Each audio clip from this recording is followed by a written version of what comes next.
Say unu obi ofie yesi wako num adrubone eye say poison there be say obi a wabodam the niso ai kakra oda pebe bia dware nsu wo dware nsu a etene ana dware nsu ai tafa ko wodi gunu so obada bebi obekọ oba batun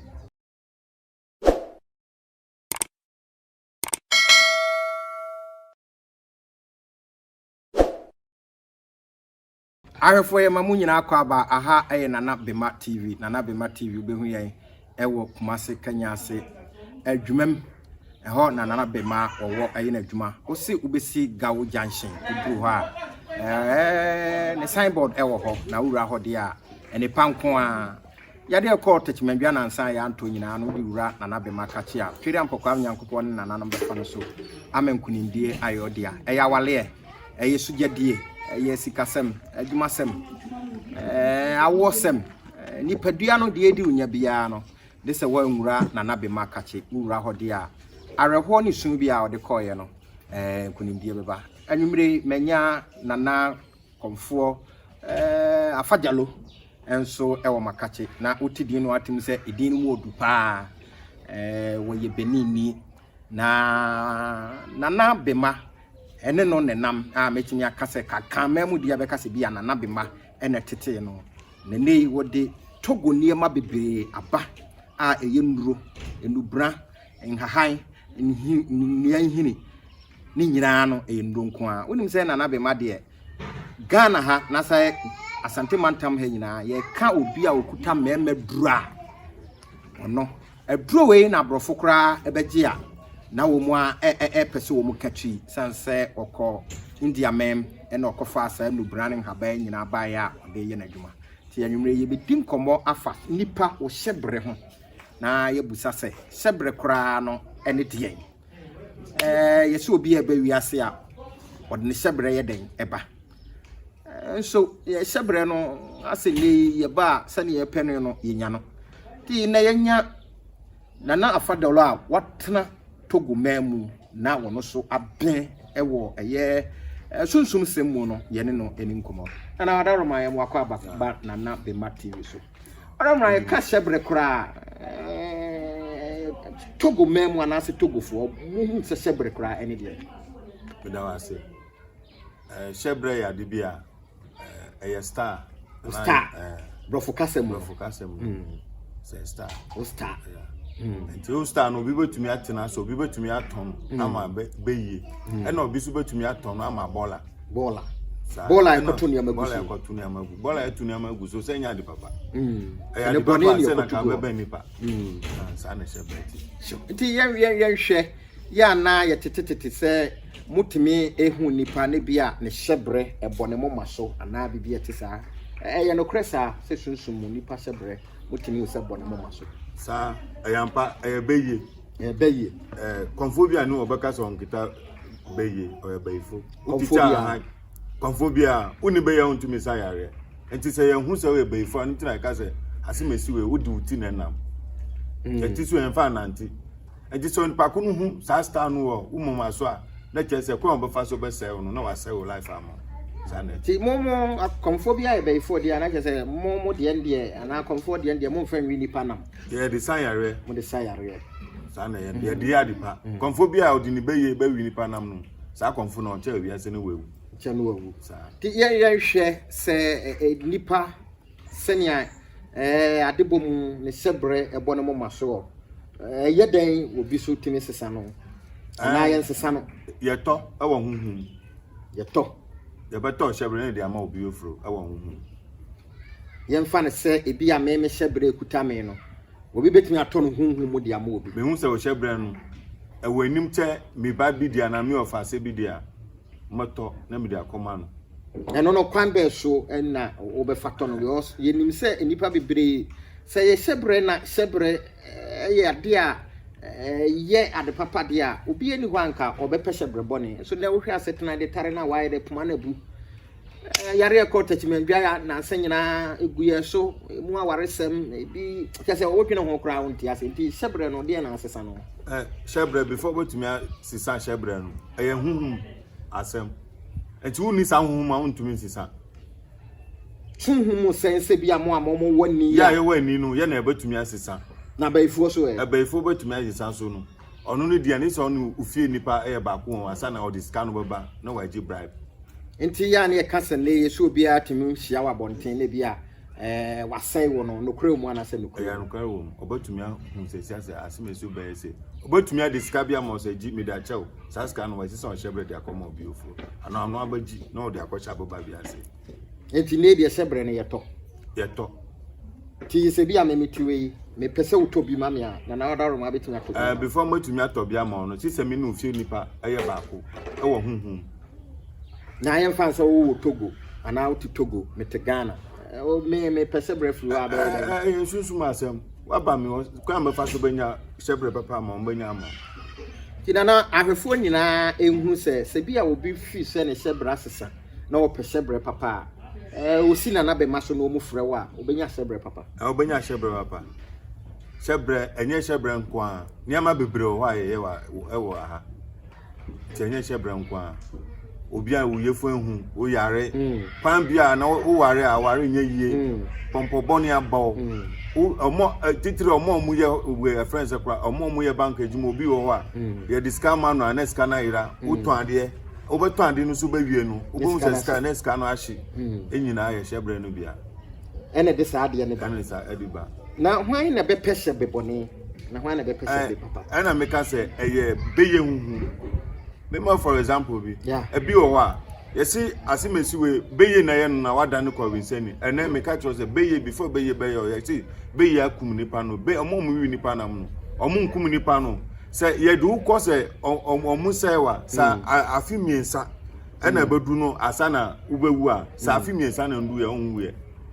ba ne bia wasai ana wasai se ye ka se ye nkum so a ye dane nipa no aboa asa na yakum no nti ye kum aboa na no so wewu nti anya nipa na yakum no aboa no na se obi hwe ne bia wo ha o dadwen ne amane bi sabre ya ye ka se ya wono atinu se enema nkoyie oba mbetumi akogye ye betumi akogye na ama kwan be so na mbefa anu eye huhum asem ti wo hwe ahwefo nyina abose so obi wo ha ne dadwen ne amane bi a wonhwe na Bema ekira kwan ne ho beto no ade bia ne ho de baba ye ntumi ye mo yen hwe obi a o pesika wo pesika sanse ne sika ya de a edi mu wo nipa brabom wo ni sika o te sakoda o ye hwe a enye asemba yen hwe obi so obi hwe ye ne bia na ho kire no o nya sika media beni ni togofo nyam fam togbe mo betimi abo nipa ebetumi abo o ewa ye ka no kware ye mbeju scan dia ye tumi ye wa anu se ye boa me wo to ande enye ye wo fa ne senye wo twa homa no twi ye ba ka cho se ye sikaduro wa de enye sikaduro eno na ka me bi sa se ye sikaduro form ana enye sikaduro form onu ye be hye nso ama wo beko wo marketer na wo bibie afa we ni eno ano no market bia wo pro benya se wo dia ne san ya obi a ne wo ye beto ne die na basa ase nipa be hunu se obo se to ade untumi nkansi nanim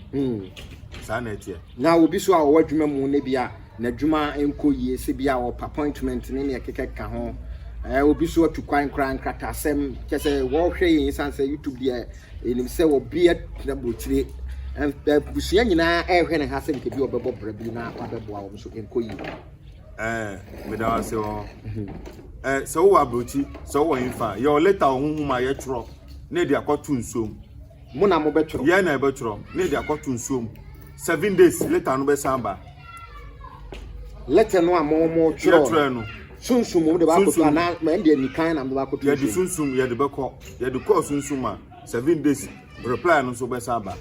Eje za mone mame wata o contract ye wo mame wata entra me kaze se wo ni tumi a sa tumi no a wo tumi nya adu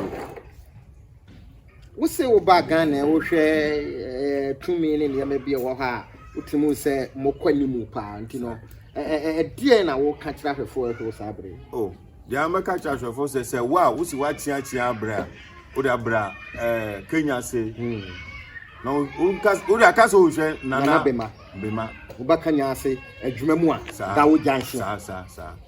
ba ni pakro ho beto no oba batu ye say wa yesu de yenyaza ye titi kom na ye kom Wouldn't say a maba or more sister or more dear how or more pie our rear. Your maba will be bra while who are to say or bar pair in ye. And so on, I'm once a sebe. None will be free. I say, somebody a dimiate. Or no, I see you, dimiate.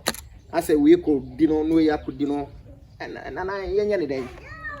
Inina sunsum asem obi wa ya to dwama sunsum dia ma no e wo ne mame e bi so a na e wo mame no so enti se wo akwara otisa obi wo ho a we service so anya ba ma da kokran pa ontumi nda inina hu asem wo ba ye be solve problem am so hwe na say sori ni akogu aso dem ye twem ne ho nipa kwaso dem fiada me da no kwasiada na wo hwe problems a kuta nipa so dem ho ebo aso dem ho mba omu sofofo no krampo na omu boss ahum bi che mba no na Bema so sofofo no enu om de honhom no mawo ya omu di mawa sorry dem senia bia besan abo mo ho ana untumi ja sorry no nko enso na problem de problem no ya unso mo twem na o mu twem o betumi atwem ye mfia no ni David untumi twem na wo so force makase mu o betumi a challenge me konfu Afajalo na wa ba no wa be challenge me na obi so petumi ne bia wo hwe yen te se sofo te se bia wa uni akonfo bi wo hwe bia tumi ekura no wo hwe kasa okay no bia nim se Togo ni Benin bia eduro nko a na wo pesa mo bia firi ho a se nipa no so betumi abo no oba ye bebu anu bebre oba ye bebu anu so pesa yin suma ma no yin suma no so obi wo so kom unhu se usuma no anya dwuma wo ba ye be ya mo suma no bida bida na chese undi usuma enemy ena obi so onya boafo onya bebi obakọ akonya papa no okwa onya sa ti suma na da na suma na da ti kom de no na ya ne bi no yo mu adrese wo mu achina ha wo mu nya baby panko ti wo mu ko ha ne adada wo mu ko ne ade wo mu sika wo mu ko na yesi nyimre dia na sa ni pe ya wo hwe wo ka kire no uti wo pe sunsun pa na wo pe be ya wo ba kumasi a ye be mo bi obusum na wo pe se ye ma wo fro nya djuma ana wo pe se bosumada wo pe se ye meye na dom hu se yes wo ho wo ba je be hi obi oba ye wa ha ye be ya mo ahefo amohwe aha ye nana Bema TV kumase eye adwumam gawo junction na abehu ye na nwumre de ye ne nana Afajalo a wo free Togo men na waba nana Bema akache eniema wo mudi abode aba enye eniema keto akra nti odofo wo hwe ye na wo ha odadwene amane ebi a wo hyebra odi ba wiase abaifue wo mu ase no nti wo ye ho hwe a enye yie wokuta na asai opuma na abu wotare na awaye a ebre no nie number no go screen na ase omodna ase obehwe na abefre nkunimdie enso be yodia odaroma ye jawo amo akoyi ahwefo nyina de na wo ka kire wo tuturu afa sunsum sem no me pese me nche me nche ahwefo eduro ba ko mienu bi sana mbako a mbako aye brofre ni hini obi a osa onu no onko pebi no fa ka chere ba ko mfa to so no no ya brofre Bema ni hini sa na onko pebi yes sa na onpanka twade ba ko ento so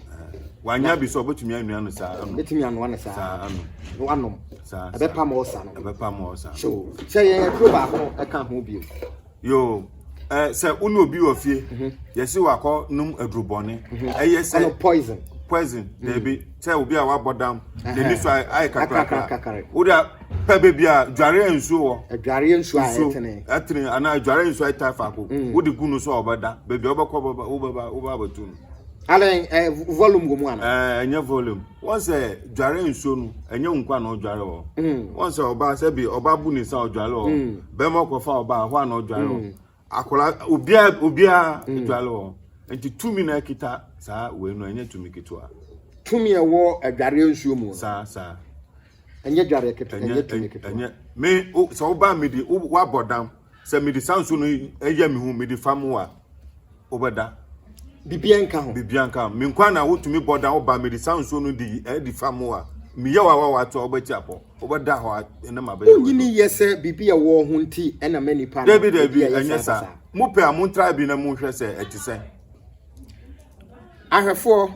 ni fiti ase mponi o ene wa kire ye nromienu o se obi a osa wo so okope bofo nini na fa nkatwade ba ko pe ka ho nano anano na ade ba ko a wa kire a enwanwa pa o se so no obi ewo fie na nani so aye krakrakrakra ye beka se bi a high fever na bibia tisa pe ensu a efiri adwaye ana se ye dware ensuo no a efiri ho ba no na sabi egu nipa no so si nipa no bedasa wontimi enyane nti we de ode achew de aka no de ehye ne botom e won bag mu e won tirim eno na de nkoso ne sika ne adwuma ne awade e bebro nti wo de abaye nyina se behwehwe na Bema ekira kwai na wafre no wo ha no dadwen ne amane e da so bia so wabuchiri so Ghana baby a behwe ye bia medika aka cho se na Bema ono kwa na krom ha okuta meme dura abrofo nyina agiatum empanimfo nyina agiatum emfa ho ne age awo bia onya efrido nwotwe konkon ade a ne bia o mema sem wo fem de a ene number 1 a krom ha obi eni ho a obeto no sanse